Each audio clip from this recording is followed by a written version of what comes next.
Iniciei aqui a gravação.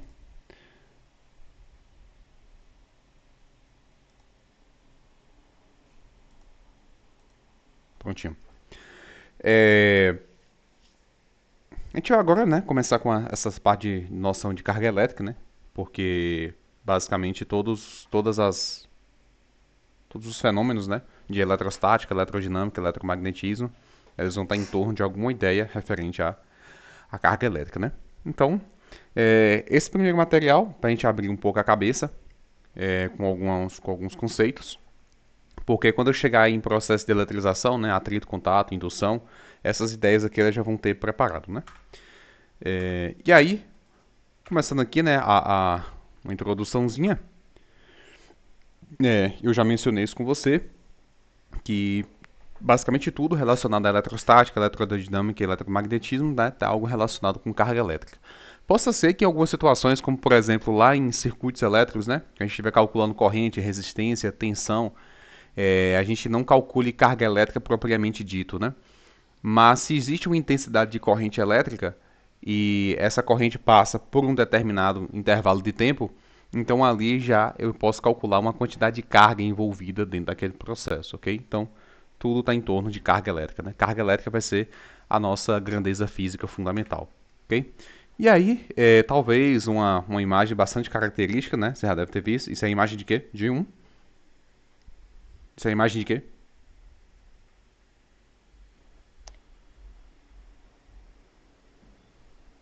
Que figura é essa aí?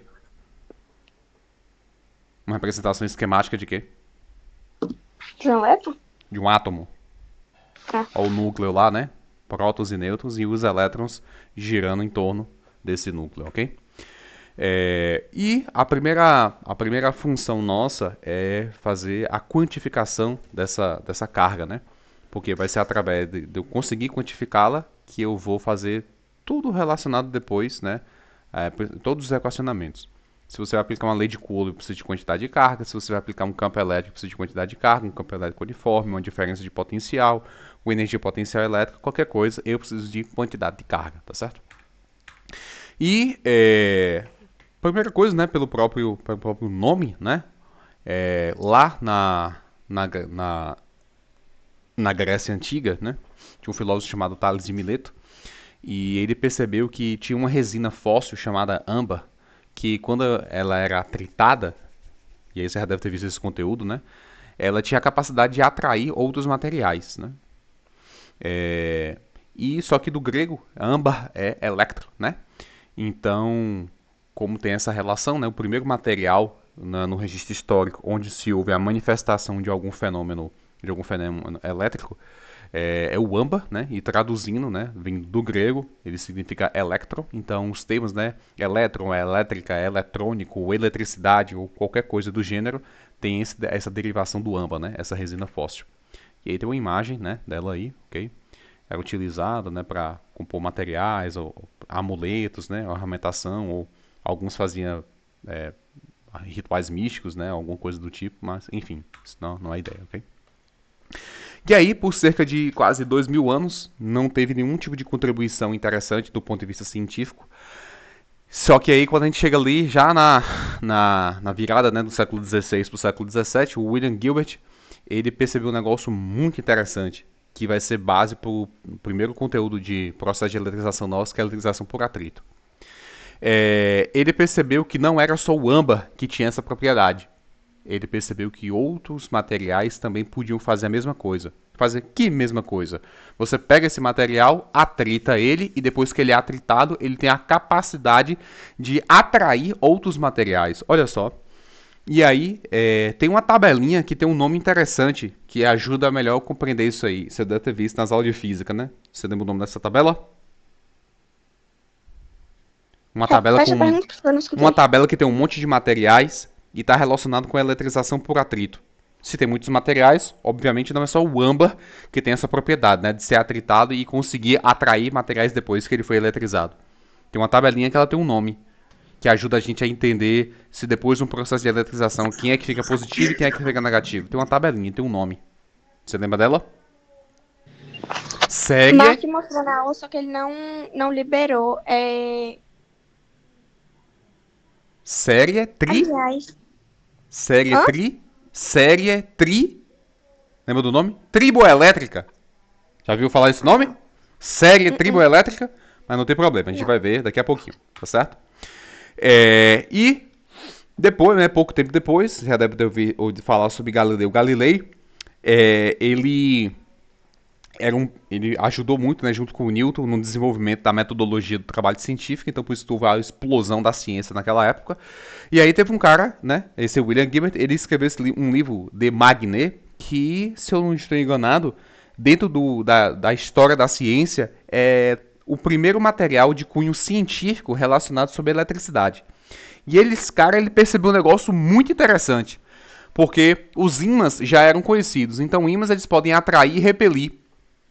Só que agora esses fenômenos elétricos também têm atração e repulsão, mas ele percebeu uma coisa interessante, que a natureza da atração e repulsão de fenômenos elétricos era completamente diferente do que acontecia junto com ímãs, né? O porquê que ímãs atraem, né?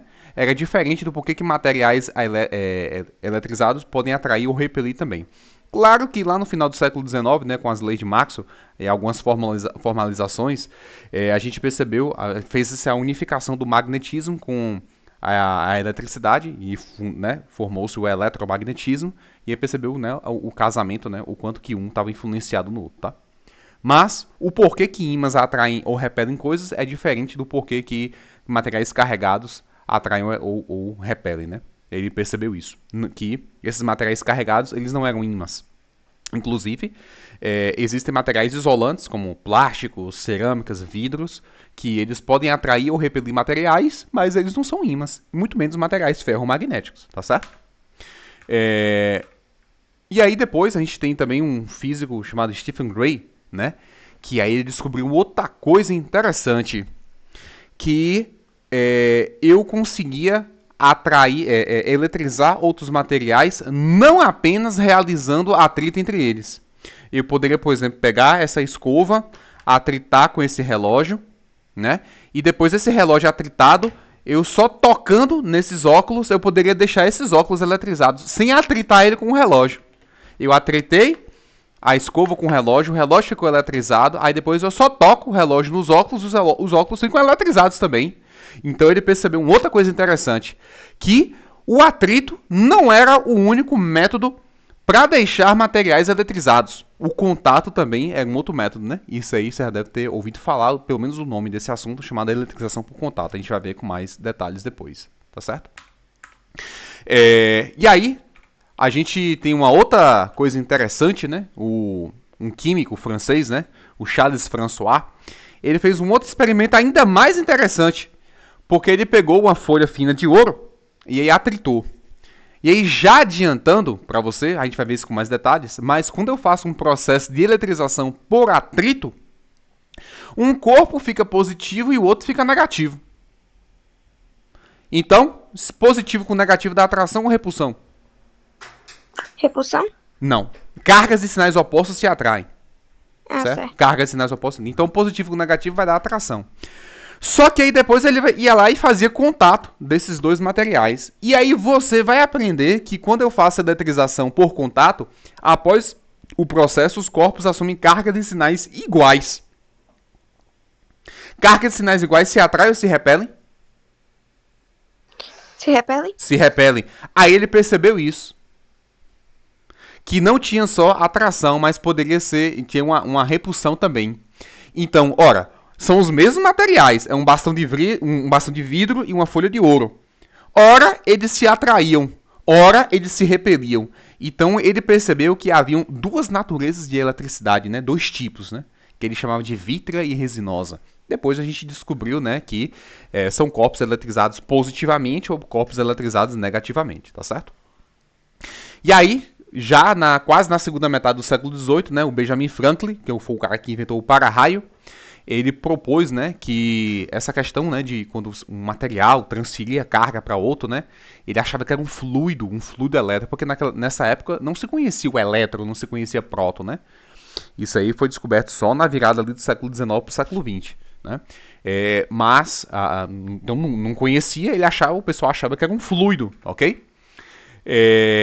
E aí ele, tudo bem, né? Na época a gente perdoa e ele propôs o seguinte, que quando o material ele perdia esses elétrons, ele ficava com falta dessa carga, então ele ficava eletrizado negativamente.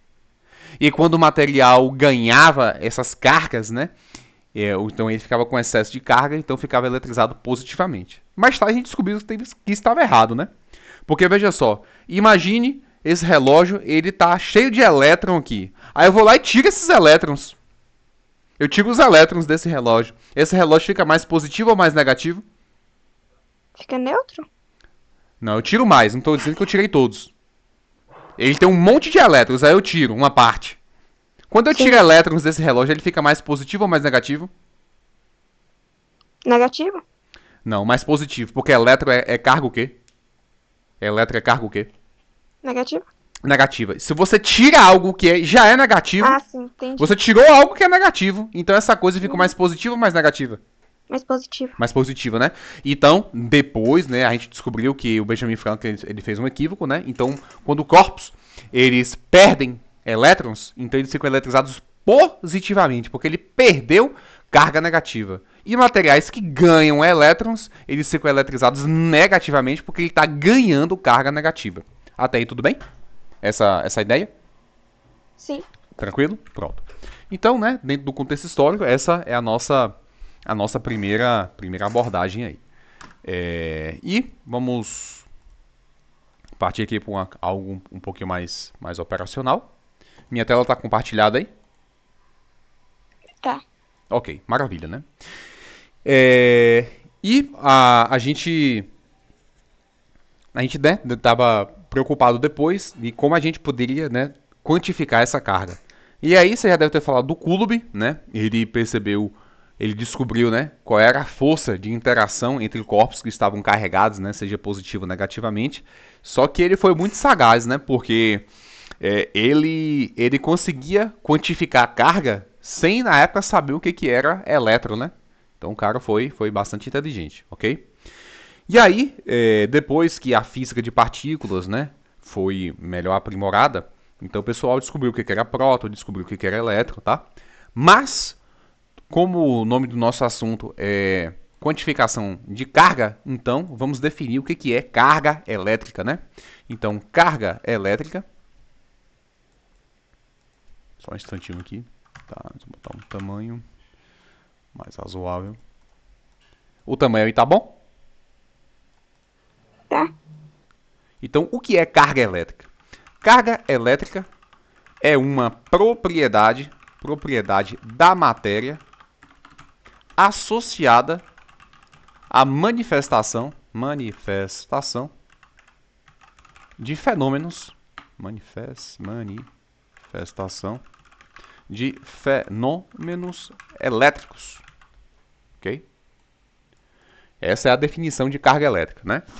Então, para ter esses fenômenos elétricos, ou seja, atrativos e repulsivos, né? Que fenômenos são esses, né? Vou até deixar especificado aqui. Fenômenos elétricos. Pode ser atração e pode ser repulsão, né?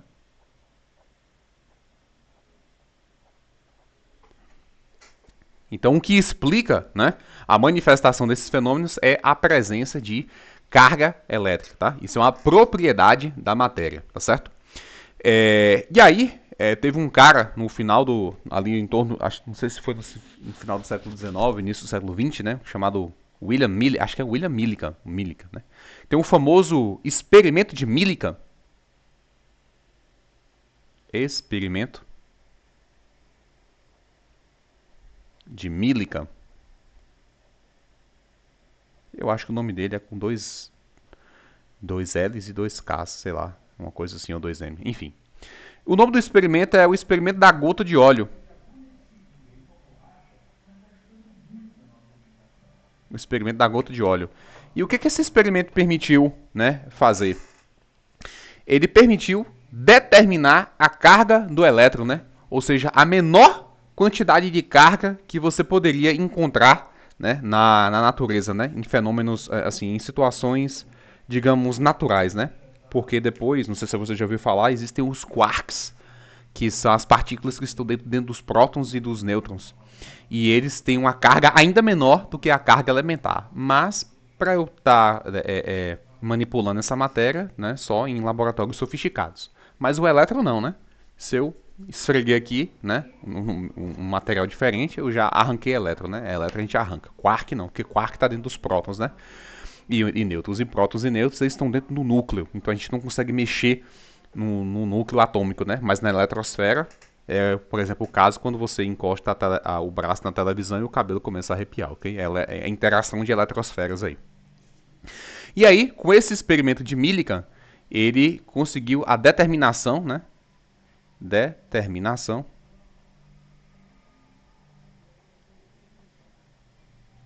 da carga elementar. Por que chama elementar? Porque é o menor valor, né? Ou seja, menor valor de carga elétrica. Menor valor de carga elétrica.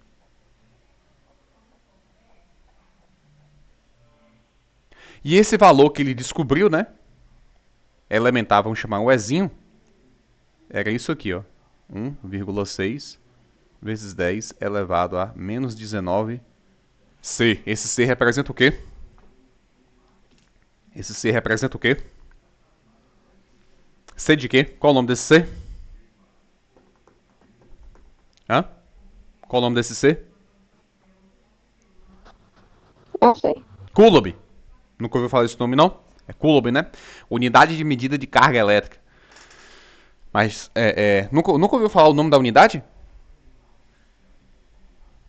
Não? Primeira vez? Já Ok, né? Mas esse C significa Coulomb, né? E aí, mais tarde, né? Diga, pode falar. Não, pode falar. Não, termina, que eu vou digitar um negócio aqui. Não, é porque Mark liberou uma tabela com as nomenclaturas. Aí tem algumas que ele falou que era pra poder decorar a prova. São submúltiplos do Coulomb. A gente vai ter essa parte aqui na próxima aula, tá certo? Então, cadê que eu ia colocar aqui? O experimento de Millikan, ele também percebeu outra coisa.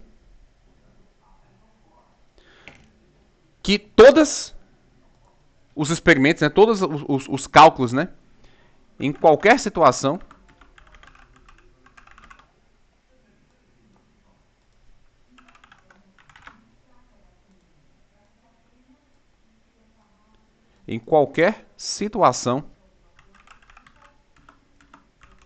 de determinação de quantidade de carga,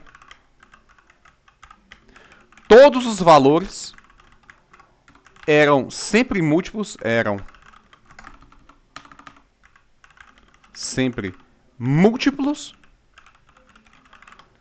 de 1,6 vezes 10 a menos 19.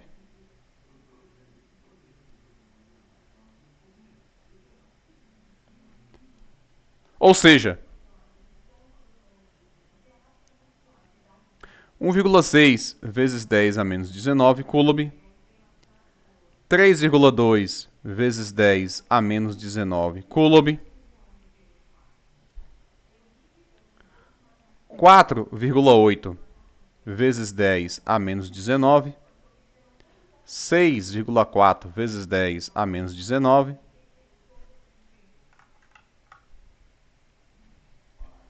qual o próximo? 8 vezes 10 a menos 19, 9,2 vezes 10 a menos 19, 10,8 vezes 10 a menos 19, e por aí vai. Ou seja, é impossível, não existe, né? Vamos colocar, não existe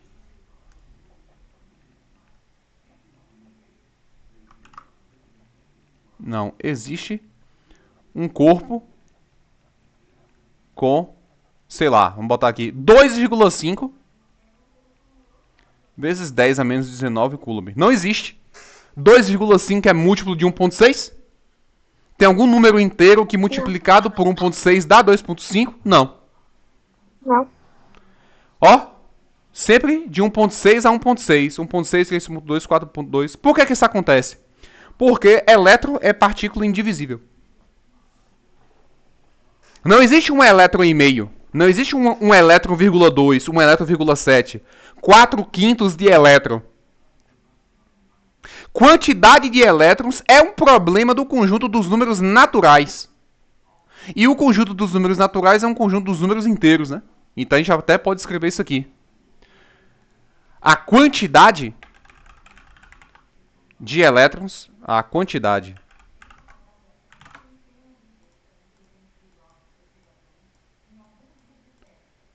de elétrons de um corpo é um problema do conjunto dos números naturais.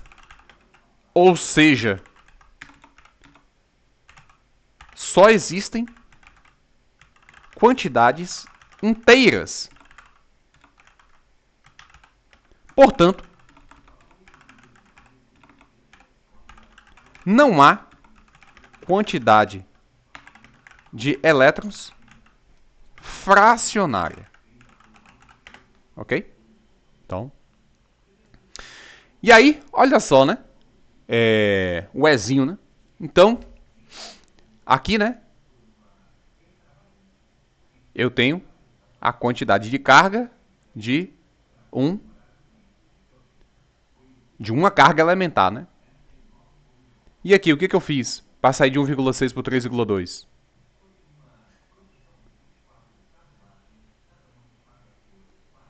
O que eu fiz para sair de 1,6 para 3,2? Multiplicou por 1,6? Não, multipliquei por 2, né? 2 de carga elementar. Aqui, 3 de carga elementar. Aqui, 4 da carga elementar, ou seja, 4 elétrons. 5 da carga elementar. 5? 5. Aqui, 6 da carga elementar. Aqui, 7 da carga elementar. E se eu continuasse?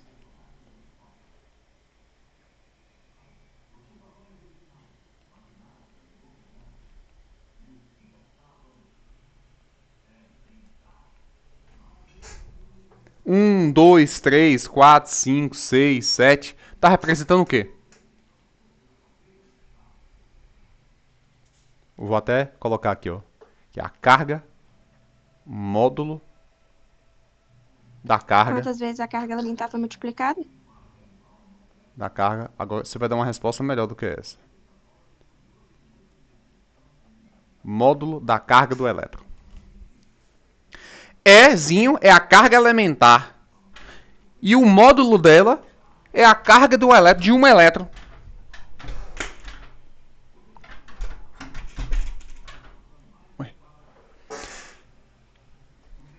Então 1, 2, 3, 4, 5, 6, 7 está sendo o quê? Além do valor que você está multiplicando, está sendo o quê?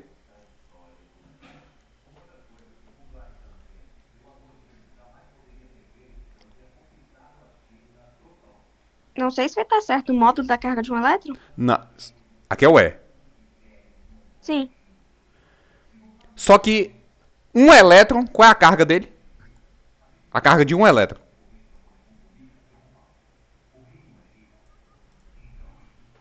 Tá escrito na tela. 1,6 vezes 10 menos 19. 1 elétron. Sim. Aí nesse aqui, ó, aparece 3,2. Quantos elétrons tem aqui? 2, E aqui tem quantos elétrons? 4, 3. Não, 3. E aqui? 4. Aí então 1, 2, 3, 4, 5, 6, 7. Tá representando o quê?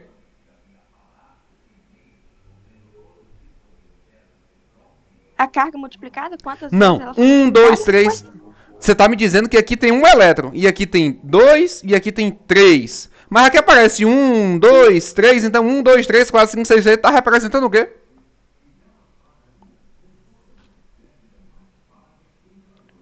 Uai, Tá representando o quê? Aqui você tá dizendo, né, nessa primeira parte, que tem um elétron. Aí por isso que foi elétron... a quantidade de elétrons? Ah, o número de elétrons. Então, existe uma expressão geral onde eu posso calcular a quantidade de carga do corpo que eu quiser. Primeira expressão. Já tinha visto ela? Já. Pronto. Então, ela vem daí, né?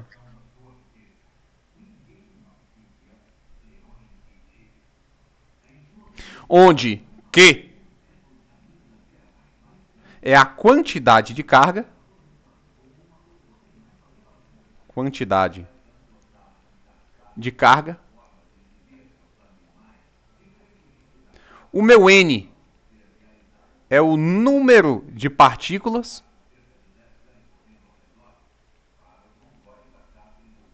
Partículas. E o meu E é a carga elementar.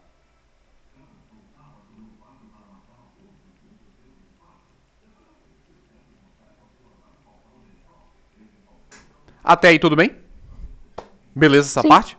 Então, vamos dar uma pausa, né?